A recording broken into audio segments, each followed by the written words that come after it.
When Brian Clough speaks, the football world listens. Today he defends league president Phil Carter, a man who could lose his job next week.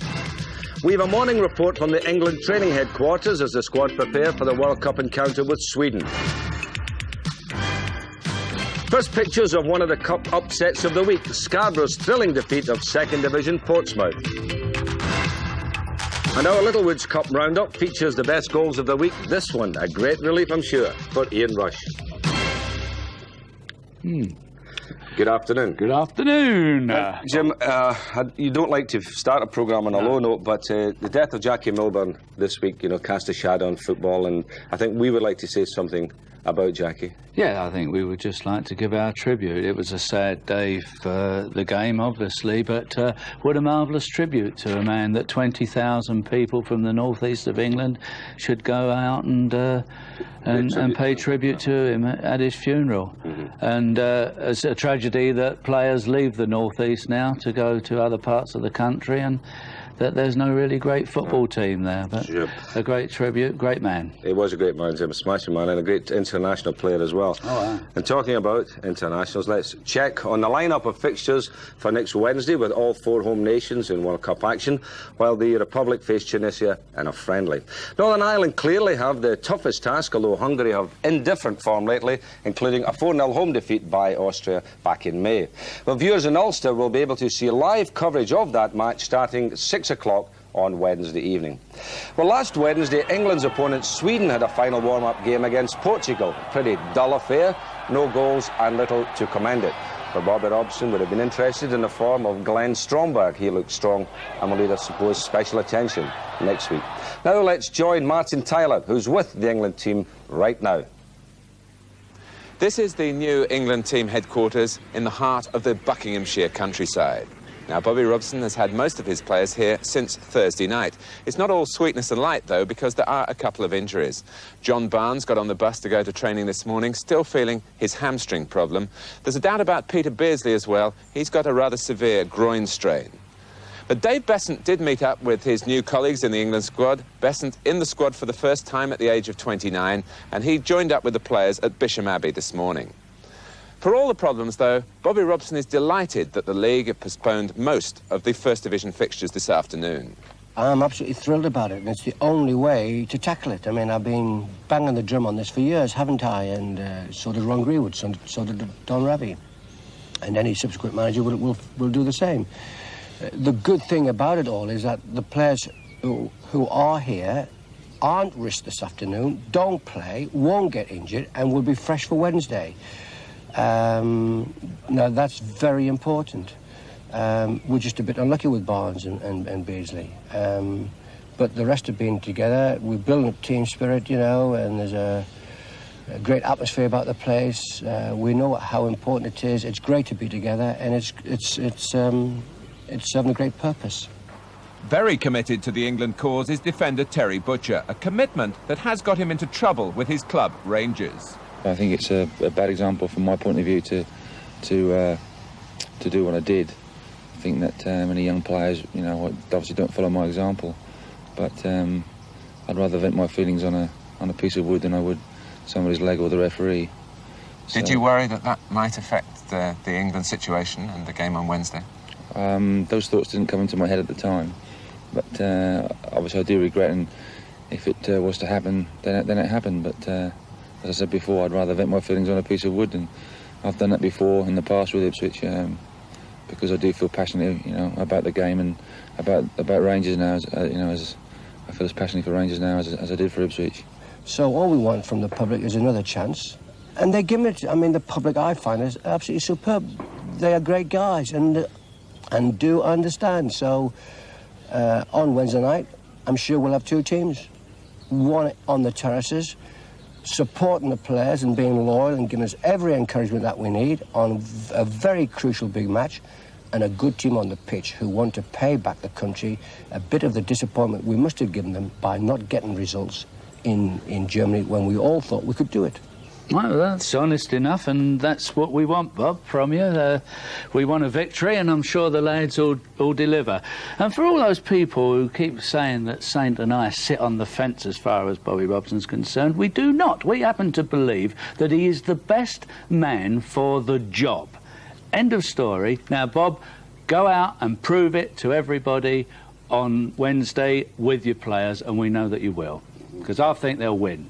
Yeah, okay. Now, Wales, Jim, we had a phone call this morning from the Welsh FA, who I believe have lost a player. Did they reverse the charges, I asked myself? They've lost a player? They've lost a player. It's a bit careless, isn't Well, it? someone has pulled out the squad, and they would like us to contact Mark Bowen, who I believe, because Norwich don't have a game today, he's down in Dorset. So if you're in the pub watching it, Mark, get on to the FA, because you're going to be included for that Finland game. Oh, yeah. Get that cider out of the old system, son. You might be playing. OK, now the form of Wales, Jim, it's nice to see Mark Hughes scoring goals again this season, because he is vital for them, isn't he? Well, he is. I mean, the Rush-Hughes combination is that they're one real live hope, because they're both world-class players.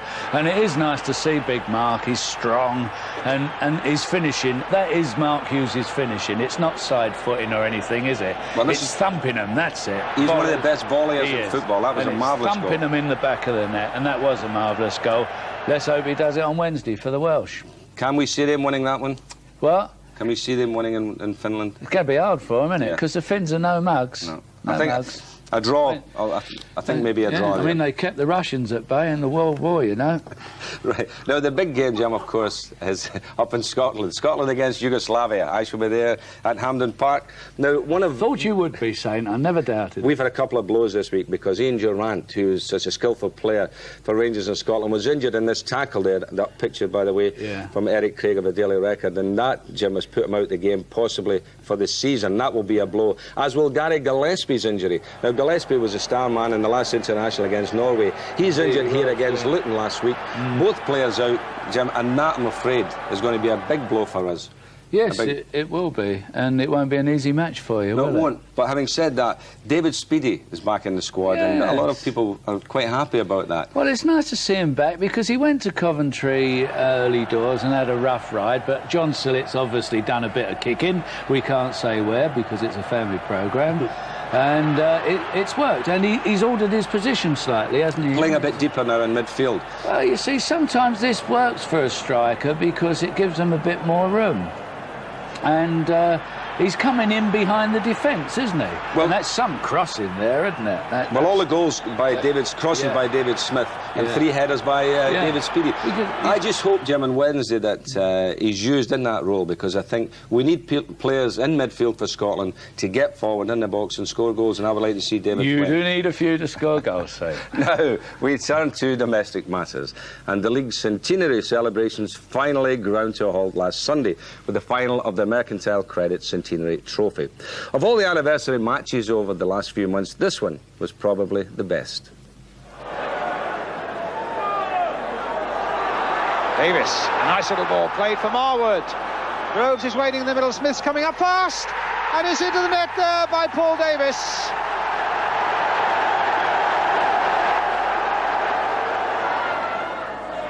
Sharp to Leclerc, going past Dixon, finding Olsen. Twisting low this time. Winterburn there for Arsenal.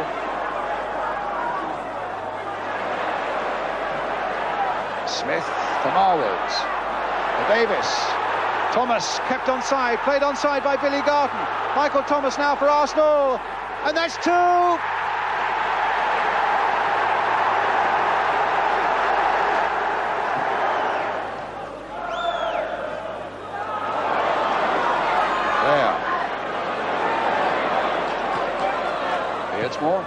His cross is in there. A flying header by Clayton Blackmore. And United are back in this game.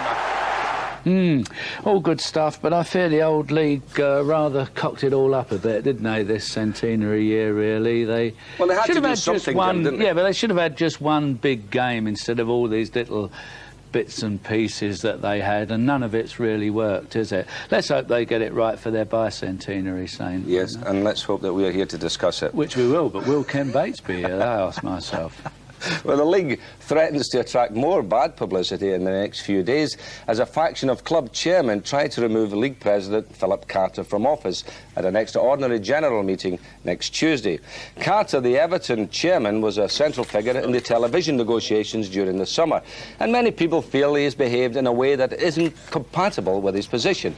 Well, Carter naturally disagrees, but he has a few allies, including Brian Clough. He's done the best job for football with television that's ever been done, and he should be thanked, and if not knighted, instead of castracised, or whatever the word is. Jimmy Greaves will tell you what the word is. Why do you feel that that job has been the best ever done for football, then?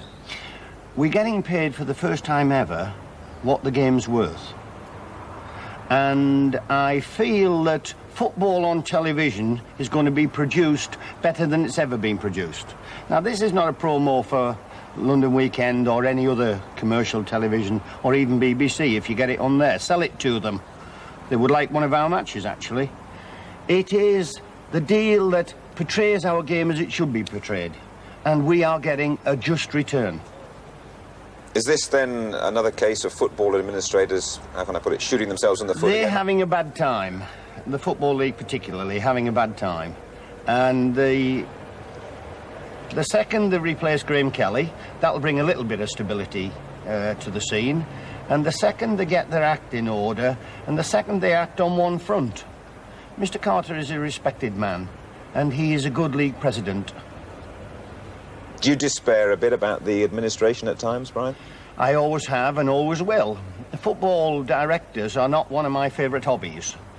They act differently when they become football directors. They come on or into football when they are successful businessmen and all that type of thing. Sometimes they behave like idiots! And I'm sorry I'm shouting, Ian. What about football on television, Brian? Because I know, especially live football, at times you weren't exactly the #1 fan, were you? No, I was the #1 hater. And with just cause. I felt live football would stop people coming into our grounds. And I can't produce the facts and figures, but I definitely believe that. It's now part and parcel of our life. And it is part and parcel of the fact that we have to sell our commodity, which is football. We have the best deal we've ever had in our lives. What about the commodity at the moment, Brian? Do you think it's a good commodity to have in the marketplace? It's good, yes, it's lovely. Gives us a smile. Football is brilliant at this time of the year in England. It's brilliant all the year, actually. And I just hope that Bobby Robson mirrors that image that we are setting out. It's good the fact that Liverpool haven't won everything in sight, you know, to start off with. They've actually lost a match in October. Now, that puts a smile. You were smiling, Jim. Makes it more competitive, Yes, doesn't it? of course. And it's good for everything. If I'd have won 2 more matches, I'd have put even a bigger smile on your face. That's right, Cloughie. I'm just working that out. Castricise. Castricise to castrate to decobble. Decobble. Mr. Carter, they've got you by the short and curlies, sir. That's what it looks like to me, but there you are. Well, I do hope they see sense and retain Philip Carter. Well, he's done the best deal that anyone could have ever done for the fans, for television, and, most important, for football. Yeah. The man's done a good deal. OK, Jeff, we will go with that. Right, now the Littlewoods Cup, and 7 unseeded teams survive round 2, only to avoid First Division opposition in the 3rd round draw. All matters except Scarborough, whose reward for their defeat of Portsmouth was a tie against Southampton. St and Greavsie cameras were there to record the day, and Peter Brackley was our man on a trip to the seaside.